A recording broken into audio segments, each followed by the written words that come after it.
Welcome to this recall session. So we'll be discussing the concepts and the questions which were asked in the surgical group NEET SS.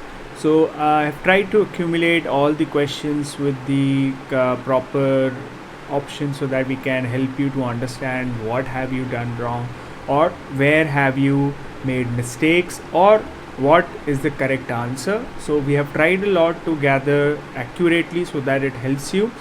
So remember that whatever you read in this recall session, if you have any doubt, if there is any issue with the question, options or answer, if you have any query, please write to me in the comments, or you can reach out to me on WhatsApp. So we'll be discussing 50 odd questions in this session. So starting with the first thing, so very basic. So yeah, they have asked a lot of questions from the biostatistics. So the first question, that is the measure of central tendency. So I've covered this biostatistics in my YouTube videos. If you must have watched this, then easily would have been able to answer it. So the measures of central tendencies are mean, median and mode. So in this, the answer would become as mode, right? Going on to the next question. So coming to this, that is identify this instrument. So it is a Hudson brace basically, which is used in the neurosurgery, and it is basically a fixator brace or instrument. So don't worry, even if you have made mistake, this all are the instruments which are very complicated at the PG exit level to answer. So but in this, the correct answer is Hudson brace. Moving on to the next, that for sampling of a population, division into groups, then from that groups you randomly select the subject and not the group. So you select people from each group and then you do the study. So this sampling is known as stratified sampling, wherein you take the entire population, you divide it into various stratums, and finally out of that you randomly choose the people for the sample data. So that is stratified sampling. Moving on to next, so what is the coefficient relation basically? So coefficient relation means that how strong a relationship is between the two data, and the coefficient relation, it varies from -1 to 1. So it can be -1 or +1. +1 means that there is a positive relationship, -1 means strong negative relationship. What does -1 suggest? So -1 or a negative correlation, it suggests inverse relation.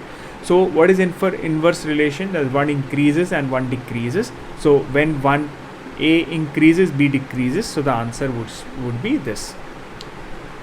Okay. Moving into the next question, that a patient with a CT scan, liver tumor with a heterogeneous enhancement of arterial and rapid washout, that is a very characteristic feature of a hepatoma or a HCC. Okay, so very easy, very basic question, rapid washout and arterial enhancement and a rapid washout. So that is characteristic of HCC. So that is rapid arterial enhancement followed by washout in the delayed phase. Okay. Cleft lip is due to the fusion of, so they went into a very, so the questions what I felt was that if they ask direct question, they are from the specialty based, or else they've asked very clinical scenario oriented. So moving on to the next question, so that is cleft lip is due to, so this they have taken a lot of questions from Schwartz. So this is a paragraph that is given in Schwartz, that is the embryology. It is formed by the medial nasal and the maxillary prominences. So the primary palate, which includes the upper lip, alveolus, hard palate, it forms from the fusion between the medial nasal and the maxillary prominences. So in this, according to me, the answer should be this, that is a failure of fusion of median nasal and the maxillary process, according to this reference that is from Schwartz. Okay. Moving on to the next question, that is most common complications of total thyroidectomy. Remember, it is total thyroidectomy, and the answer given according to me should be hypocalcemia, because hypothyroidism is the most common complication of thyroid surgery, and this is a reference from Sabiston. Okay, so hypothyroidism leads to hypocalcemia, and I think that is why hypocalcemia should be the answer in this question. So this is a very repeat question, and if you have solved my mock exams of the Sushruta LGS, we've asked a question regarding meant to be with tongue ganglioneuromas, and the answer would be meant to be. So very straightforward question, nothing much to discuss in this. Now this is also a question which has been taken from this table of anti-cancer drugs, from which also we have asked multiple questions in our mock exams. If you have solved them and if you have gone through this table, this question would not have been difficult for you. So very straightforward. The lapatinib, it has the inhibition of tyrosine kinase, which is associated with EGFR and HER2/neu receptors. Now gunshot wound with colonic injury, and that is throughout or through and through. So that means that the colon is almost injured and it is a destructive type of injury. So if you see the reference that is given from Shorts and Sabiston both, but if you see the reference in this or in any traumatic kind of injury, that is gunshot. Usually in such injuries, because gunshot, the colon is injured, there will be a fecal peritonitis. In such cases, what are the options which have been told to be by the students? So you cannot do a resection primary anastomosis, you need to divert. You cannot do a primary closure, you cannot observe. So the answer should be a diverting stoma in this case. Okay, so this should be the answer. If there is some issue in the options, please let me know so I can correct it. Moving on to the next, that is gunshot or stab, proper recall is not known, with injury to the zone 2 of the neck with 2 cm of carotid is disrupted. Management. So this is again reference maybe from Shorts, wherein they mentioned regarding the repair modalities. What they mentioned is that if the arterial defect is 1 to 2 cm, you can just do an end-to-end anastomosis. But if you cannot do it because you need to mobilize the artery and more than 2 cm, the anastomosis would be under tension. And as the injury is to the common carotid, not to the internal or the external carotid, so in this case the answer should be a venous interposition graft to replace that segment and do a repair. So according to me, according to the reference what I have gone through, the answer should be venous interposition graft repair of the artery. Now high Gleason score inference, basically, so this is something which I have taken from an article, that more the Gleason score increases, it suggests that the cancer is of a more poorly differentiated category. So in this case also high Gleason score inference, that is showing a poorly differentiated kind of tumor. Okay. Now female child ear deformity microtia, so according to the reference and what I have gone through, not given everywhere. In Shorts I found it that there is a microtia with a typical figure, so that is associated with a Treacher-Collins syndrome. Now very direct, straightforward. Usually now Q SOFA score is used, SOFA score is not used, but they have asked regarding which is not a component. So as we can see, the respiratory PaO2 by FiO2 is the component. Then what you have is the creatinine. So is creatinine a factor? Yes, creatinine is included in SOFA score. Then what are the bilirubin and total leukocyte count? So what you can see is bilirubin is also a factor. So total leukocyte count is not a component of a SOFA score. So the answer should be TLC in this case. What is the gene involved in familial gastric cancer? Very straightforward, easy question. That is CDH1 is the gene associated with hereditary or familial kind of gastric cancer. Coming to this, the child with brain tumor with pilocytic astrocytoma, genetic mutation, what should be tested? So this is something, a new concept which I think I found in Sabiston, Shorts and Bailey, only given in Bailey new edition. That is regarding the classification of gliomas and the associated genetic mutations. So what they have shown is that there is a IDH mutation. So if IDH was in the options, according to the recall given to me, IDH was not in the options. So amongst the answer, ATRX loss is seen in the patients who are IDH mutant, and that is associated with astrocytoma, oligoastrocytoma, oligodendroglioma. IDH wild type will be those who are not having any mutation, genetic mutation. If they are having, that is IDH mutant, in that there is loss of ATRX gene and T53. So according to me and the reference given in Bailey 28th edition in the neurosurgery chapter, the answer should be ATRX. Moving on to the next, that is a patient with sudden onset of headache. That is important statement, with knuckle rigidity without any history of hypertension.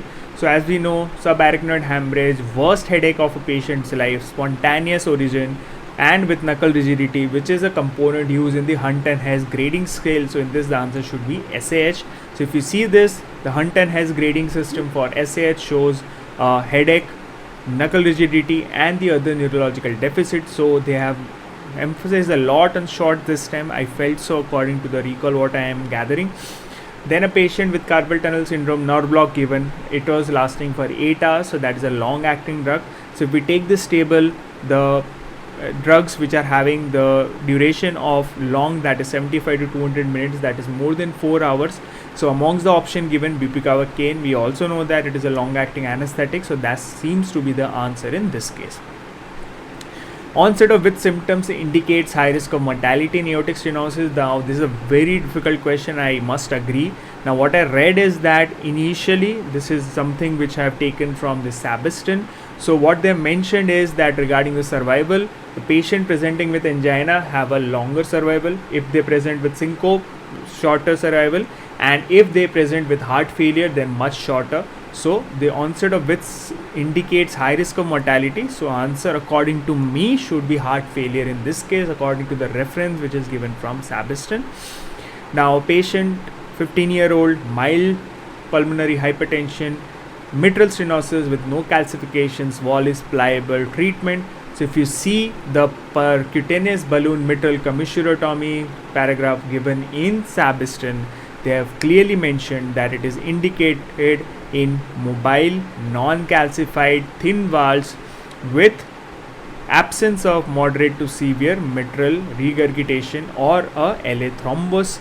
And if you see the table or the grading, Wilkins grading for that also, in the grade 1 it is indicated for a percutaneous balloon mitral commissurotomy. So I think the option, if it was a percutaneous balloon valvuloplasty or a commissurotomy, that should be the answer. It should not be medical or operative repair or follow-up. The answer should be a percutaneous modality. I think the recall must have been commissurotomy, but percutaneous one should be the answer. Coming to the relative contraindication for liver transplant, so this is something which is very surprising, not given in Bailey Sabiston but given in Blumgart. So in this the answer should be relative contraindication is BMI more than 40. So HIV is not a contraindication.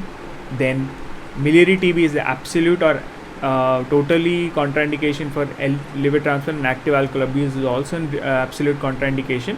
Only BMI of 40 is a relative contraindication for liver transplant amongst this option. So the answer should be BMI.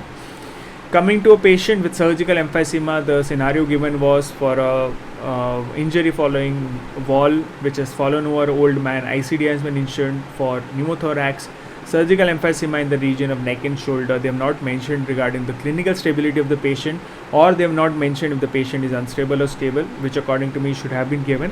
But usually if a patient with the ICD also, they should have mentioned regarding if the IC is blocked or the ICD is draining with the air leak also there, because pneumothorax is there. So if the ICD is patent, patient is stable, then you should observe. You do not put incision always whenever there is a surgical emphysema. You always wait if the ICD is draining well. So according to me, the answer in this should be observation. Coming to patient 15 days infant, bilious vomiting, bleeding per rectum, abdominal distension with ground glass appearance. Now again, as I said, they emphasize a lot on short this time. So this is only given in shorts, that is the ground glass appearance which is seen in the patients having meconium ileus. Now as the patient has just presented it to you with meconium ileus, you should try for a contrast enema, which usually clears it and it resolves. After that only, if it is failing, then we try for other modalities. So according to me, the answer should be contrast enema. Patient with a synchronous tumor both in rectum and cecum with well differentiated adenocarcinoma, and they've asked for a next line of management. So according to me, the options, I think it is incomplete. If they have total colectomy with a proctocolectomy, that should be the option, because it is nearly 10 centimeter above. So you can go with a colectomy with a anterior resection with a iliorectal or ilioanal anastomosis.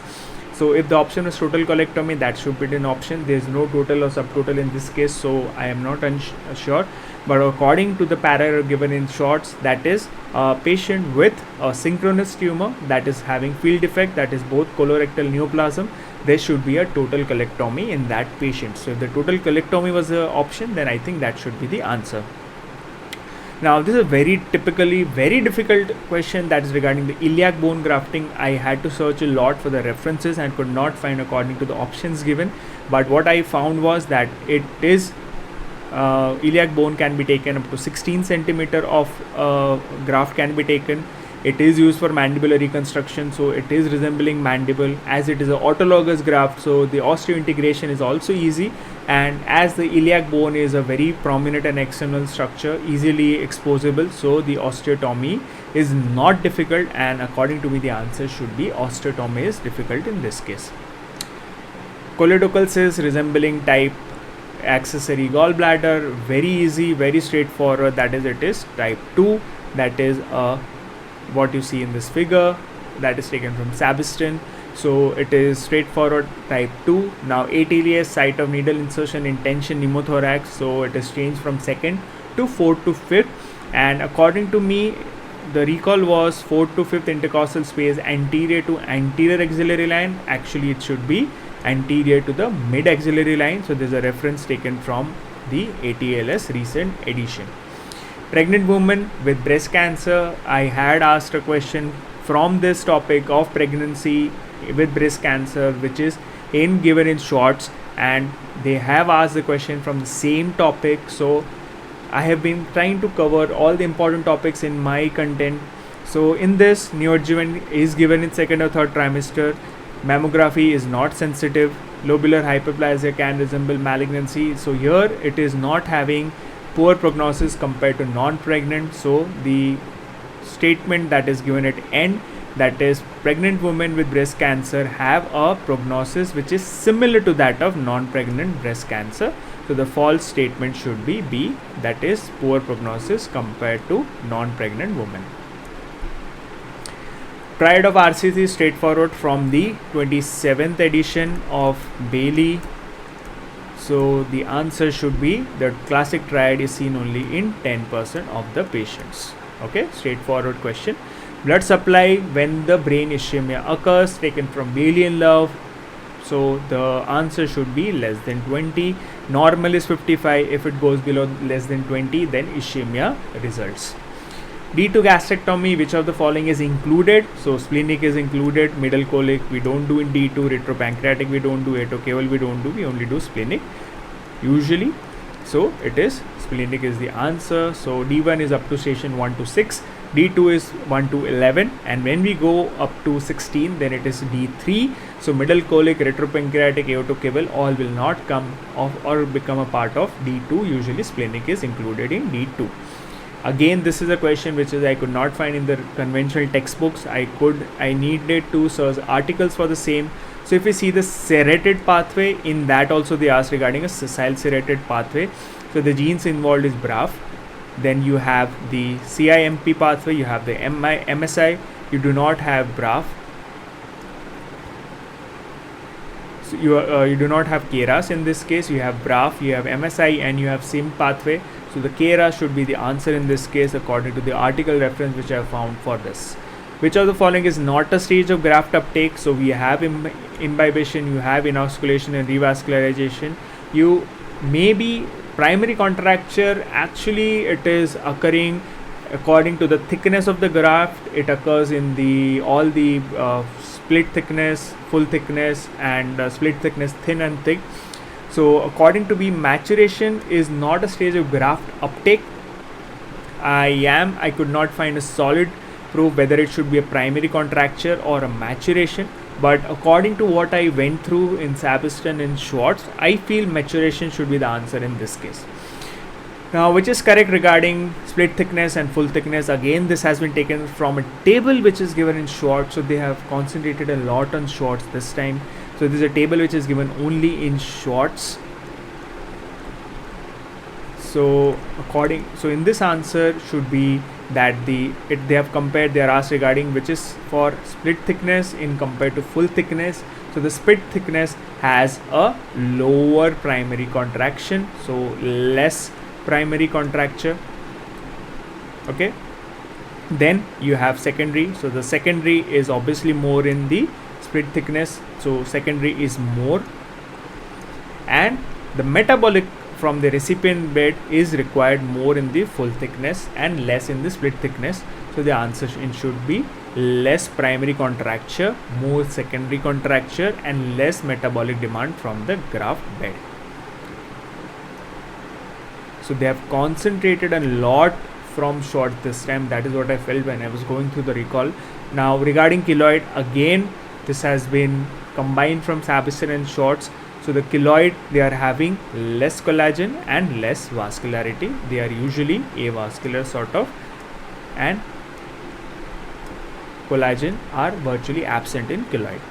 Now coming to this flap sinus, arterial thrombosis is given, and if the duration was given, which I think it was given was 18 hours, then in that case you do not do a mechanical thrombectomy or saline or anything. According to me, you directly go and you do a reanastomosis.